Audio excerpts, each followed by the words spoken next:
जाति न पूछो संत की, पूछ लीजिए ज्ञान, मोल करो तलवार का, पड़ी रहने दो म्यान।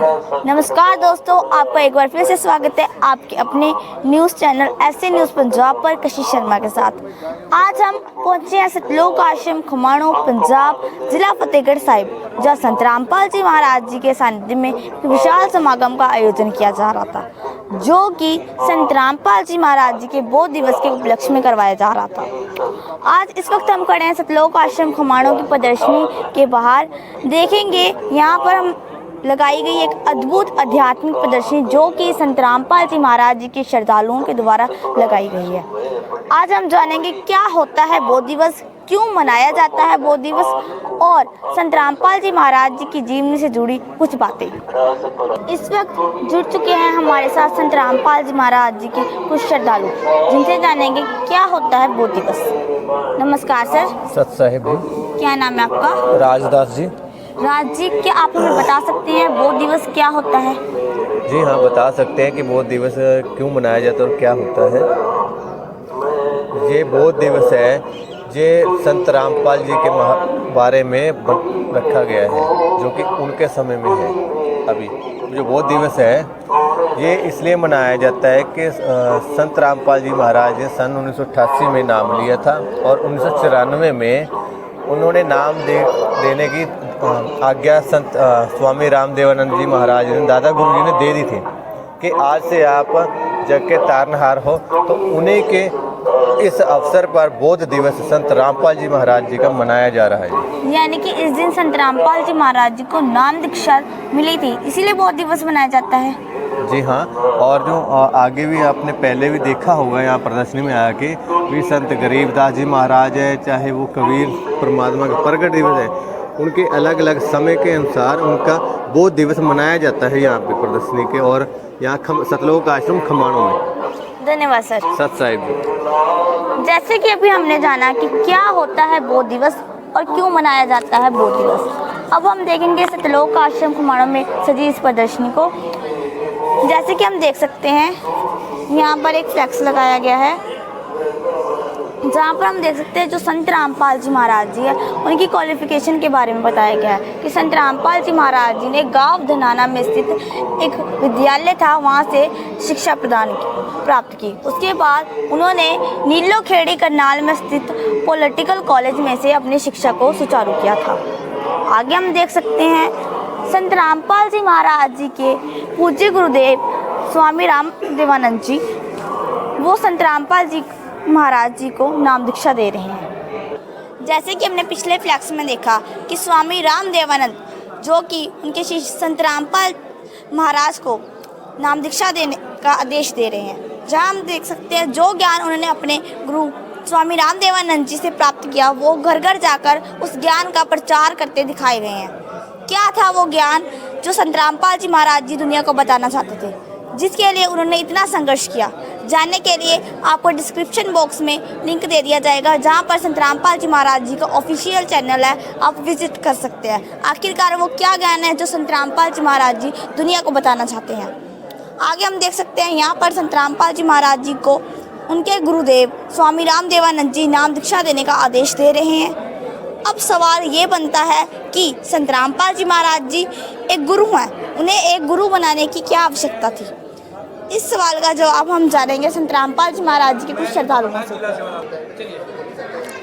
सर, मेरा सवाल आपसे ये है कि क्या आप हमें बता सकते हैं कि संत रामपाल जी महाराज जी एक संत हैं, उन्होंने गुरु क्यों बनाया? जैसे कि हम जो हमारे गुरुजी का पंथ है वो एक कबीर पंथी है। हमारे गुरुजी के भी गुरुजी हैं, उनके भी गुरुजी हैं। हमारे एक सीरियल वाइज चलता आ रहा है गुरु बनाने के लिए, तो इसलिए हमने भी इनको गुरु बनाया है। जैसे आप हमारी ये गुरु प्रणाली आप इसको देख सकते हैं। ये जो गुरु प्रणाली है ये हमारे संत रामपाल जी महाराज के, ये स्वामी रामदेवानंद जी गुरु थे, उनके चितानंद जी गुरु थे, और उनके गुरु गंगेश्वर नंद जी महाराज थे, और उनके गुरु जुगतानंद जी थे। ऐसे ही हमने भी इनको गुरु बनाया। जैसे अब गुरु बनाना इसलिए इम्पोर्टेंट है क्योंकि गुरु बिना मोक्ष नहीं है। और एक हमारे गुरु जी की वाणी भी है कि गुरु बिन माला फेरते, गुरु बिन दिते ध्यान, गुरु बिन दोनों निष्फल है, चाहे पूछो वेद पुराण, गुरु बिना मोक्ष ही नहीं है। इसलिए गुरु बनाना जरूरी है। धन्यवाद सर। सर जी। जैसे कि हमने यहाँ जाना कि संत रामपाल जी महाराज जी के श्रद्धालुओं ने हमें बताया कि बिना गुरु के मोक्ष की प्राप्ति नहीं हो सकती, बिना गुरु के किया गया दान भक्ति व्यर्थ है। तो मानुष जन्म प्राप्त करके हमें गुरु जरूर बनाना चाहिए। इसीलिए संत रामपाल जी महाराज जी ने भी गुरु बनाया। और हमें एक और बात जानने को मिली कि संत रामपाल जी महाराज जी कबीर पंथ से संबंधित है। उनके इस जैसे कि हम देख सकते हैं इस फ्लैक्स के माध्यम से उनकी गुरु प्रणाली को दर्शाया गया है। आगे हम चलते हैं कि हमें जैसे कि यहाँ पर बताया गया कि संत रामपाल जी महाराज जी हैं जो कि कबीर साहिब जी के पंथ से संबंधित है। तो कबीर साहिब जी ने भी आज से 600 वर्ष पहले जब वो पृथ्वी पर कलयुग के अंदर आए थे तो उन्होंने अपनी वाणी में कहा था कि काल, जिसके बारे में यहाँ पर कहा गया है द्वादश पंथ काल फुरमाना, कि काल जो है वो 10 पंथ नकली पंथ चलाएगा जो कि कबीर साहिब जी का ज्ञान बताएंगे। मूल्य जीवन जाए ठिकाना, वो जो लोग उस पंथ में जाएंगे उन्हें सही भक्ति मार्ग नहीं मिल पाएगा। प्रथम आगम क्या कर हम राखा, वंश हमारा चूड़ामणि शाखा। यहाँ पर कबीर साहिब जी ने अगले 10 पंथों का वृत्तांत बताया है कि कौन कौन से वो 10 पंथ होंगे। उसके बाद हम आगे देख सकते हैं, यहाँ पर लिखा है 12वें पंथ प्रगट होवे वाणी, कि 12वां जब पंथ आएगा वहाँ पर मेरी वाणी का प्रगटाव होगा। शब्द हमारे की निर्णय ठाने, अस्थिर घर का मर्म न पावें, वो ये 12 पंथ हम ही को ध्यावें। इस 12वें पंथ के अंदर मेरी ही वाणी का गान होगा, परंतु इनको अस्थिर घर यानी कि सचखंड सतलोक का ठिकाना नहीं पता चल पाएगा। आगे हम देख सकते हैं यहाँ पर प्रमाणित किया गया है कि जो 13वां पंथ होगा, 13वां पंथ 13वें वंश में मिटे सकल अंधियारा, जो 13वां वंश चलेगा, 13वां पंथ चलेगा, उसके अंदर सभी अंधियारा जो कि आज संत रामपाल जी महाराज, जैसे बताया गया हमें कि 13वें पंथ में संत रामपाल जी महाराज जी हैं, वो सभी अंधियारे को हम ख़त्म करेंगे। ये वाणी कबीर सागर जी के 136 और 137 पृष्ठ पर हम देख सकते हैं। ये वाणी कबीर सागर जी के 136 और 37 पृष्ठ पर वर्णित है। आगे हम देखते हैं कि कहा जाता है कि संत रामपाल जी महाराज जी अशिक्षित थे, पर यहाँ पर संत रामपाल जी महाराज जी द्वारा रिज़ाइन किया हुआ लेटर लगाया गया है कि संत रामपाल जी महाराज जी जूनियर इंजीनियर की पोस्ट से रिज़ाइंड है। उन्होंने 16 मई सन 2000 को जूनियर इंजीनियर की गवर्नमेंट जॉब से रिज़ाइन दिया था। यहाँ से हम देख सकते हैं कि संत रामपाल जी महाराज एक अशिक्षित व्यक्ति नहीं है, वो एक शिक्षित व्यक्ति हैं। उन्हें इतना काफ़ी है, ठीक है।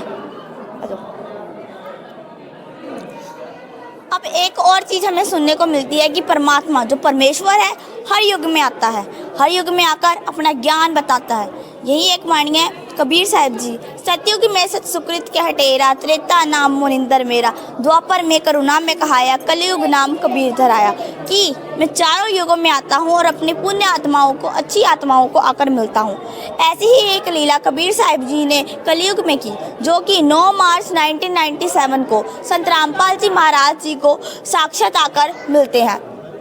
जैसे कि हम देख सकते हैं इस फ्लैक्स के माध्यम से दर्शाया गया है कि कबीर साहिब जी संत रामपाल जी महाराज जी को आकर मिले और उस स्थान नाम का भेद खोलने को कहा, क्योंकि जब आज से 600 साल पहले कबीर साहिब जी आए थे तो उन्होंने धर्मदास को भी यही विनती की थी कि धर्मदास जी को कि धर्मदास मेरी लाख दोहाई, ये सान नाम कहीं बाहर न जाई, सान नाम बाहर जो पढ़ी, पिछली पीढ़ी हंस वंश न तरही।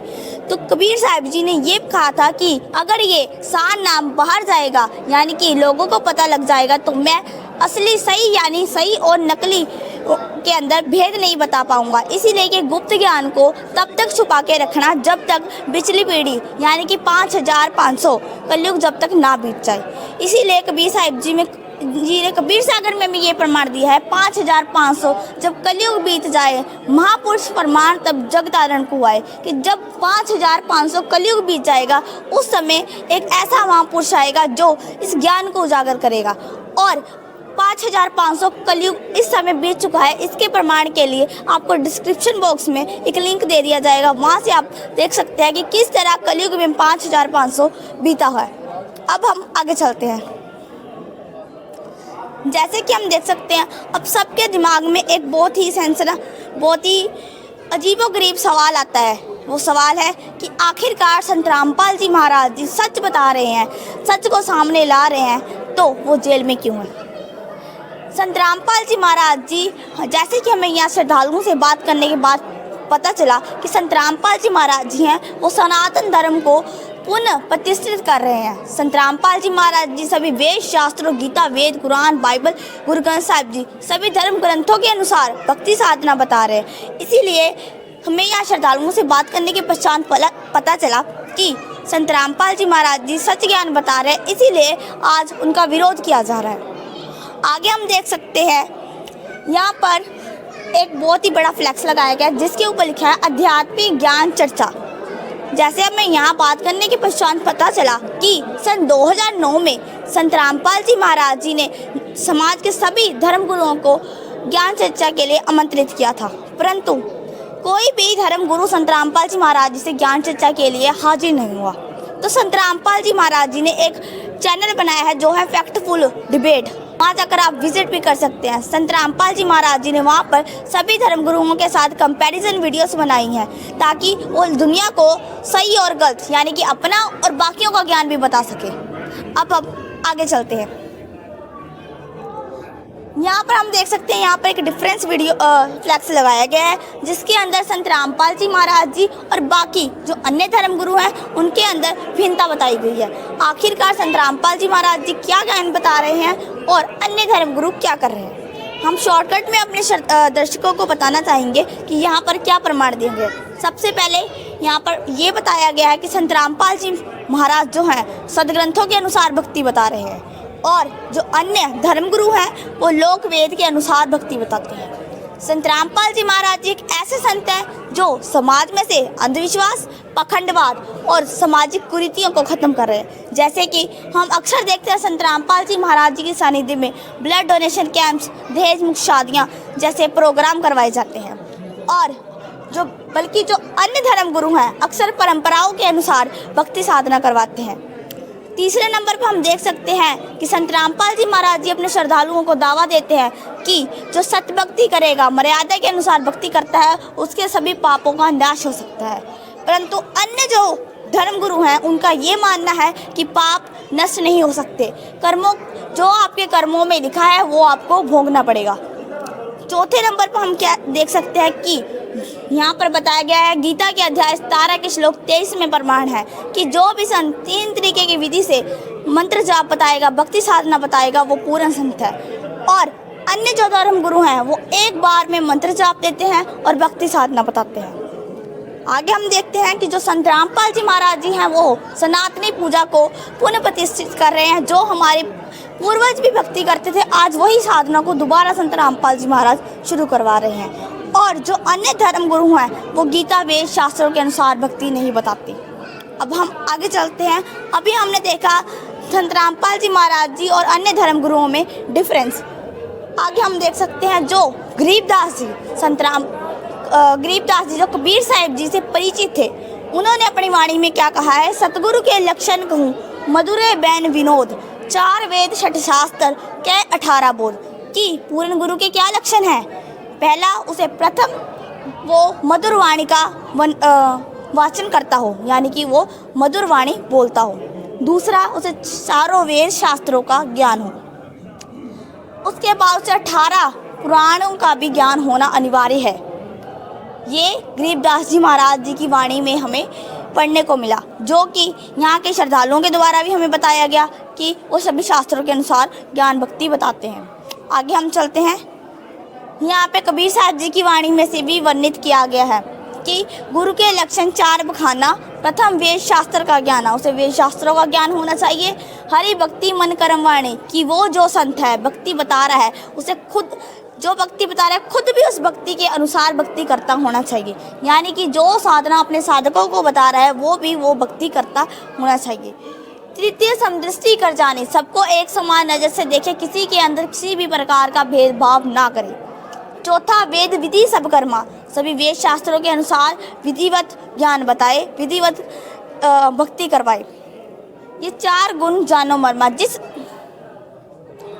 जिस संत में ये 4 गुण होंगे वो पूर्ण गुरु माना जाएगा।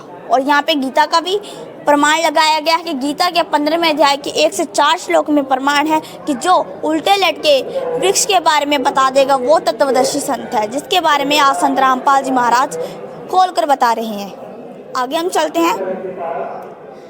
अगर भगवान एक है, परमेश्वर एक है, तो उसका हर जगह प्रमाण होना चाहिए। अगर वो संत एक है जिसके बारे में गीता वेद कुरान स्पष्ट कर रही है, तो उसका बाकी ग्रंथों में प्रमाण होना जरूरी है। तो यहाँ पर हम देख सकते हैं कुरान में भी प्रमाणित किया गया है कि सूरत फुरकान 25 आयत 52 से 59 में कहा गया है कि वो परमात्मा 6 दिन में सृष्टि रचता है और 7वें दिन तख्त पर जा विराजता है, जिसके बारे में जैसे गीता ने तत्वदर्शी संत का और कुरान उस बाखबर के पास जाने को कह रही है, जो कि गीता के अनुसार 3 तरीके से विधि से मंत्र जाप बताएगा, ओम तत्सत, और कुरान के अनुसार एन से एन काफिन 3 तरीके की भक्ति बताएगा। जैसे कि हमने देखा गीता और कुरान का ज्ञान मिलता जुलता है, जिसने ये प्रमाणित किया कि संत रामपाल जी महाराज जी जो ज्ञान बता रहे हैं वो सही है। ये है पूरे ब्रह्मांड का चित्र। इसके बारे में जानने के लिए आपको डिस्क्रिप्शन में लिंक दे दिया जाएगा और वहाँ से देख सकते हैं, जिसको वैसे अंडपिंड ब्रह्मांड कहते हैं, जिसका लिंक आपको डिस्क्रिप्शन में दे दिया जाएगा।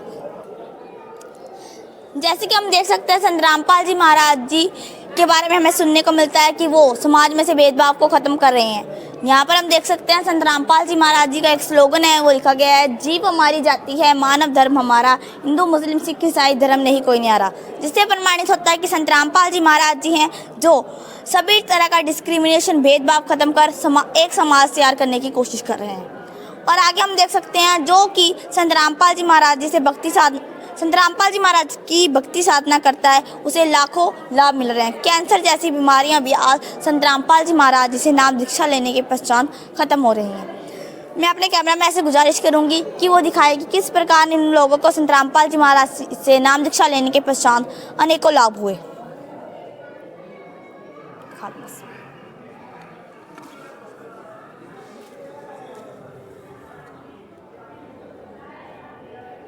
ये अभी हमने देखी सतलोक आश्रम खमाणों पंजाब की आध्यात्मिक प्रदर्शनी का एक दृश्य।